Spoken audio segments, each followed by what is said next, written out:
ఫలము ఇంత మోహమ అది అవసరం. వర్షిని పాప బీటెక్ పాప ఇంత చదువుకున్న వాళ్ళకు తెలివి లేకుంటుంది అంటే అదైతే నిరూపించినవు తల్లి. అందరికీ మోకాళ్ళన్నా తెలివి ఉంటుంది కానీ నీకు అరికాళ్ళలో కూడా లేకున్నది. వేరే మొగాన్ని పెళ్ళి చేసుకుంటే 9 నెలలు పిల్లల్ని కడుపులో మొయ్యాలి నొప్పి, కనాలే నొప్పి, సంసారం చేయాలి నొప్పి, సంసారం బరువు బాధ్యతలు తీసుకోవాలి, అంత జాబ్ చేయాలి, పని చేయాలి, అంత నొప్పి ఎక్కడ భరించమంటారు. వానితో పోతే మంచిగా వాడు ఏదైనా నడుకొని వచ్చి తీసుకొచ్చి పెడితే కూర్చొని తింటుంది, నొప్పి లేని సంసారం చేస్తుంది అది ఆడపోయి.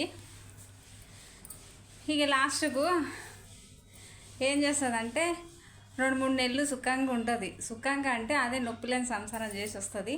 వాడు జాడిసి తంతే వచ్చి కెమెరా ముందు వచ్చి పడుతుంది. నన్ను మోసం చేసి నన్ను అది చేసి ఇది చేసి అంటే మోసం చేయడానికి ఏం లేదు, అది బలిచిపోయింది. మోసం చేయడానికి ఏం లేదు, వస్తుంది అది కొన్ని రోజులు సోది అవుతుంది. మనమే మన కళ్ళతో చూస్తాము. ఎందుకంత తొందరగా చూసుకుంటూ పోండి అయిపోతుంది.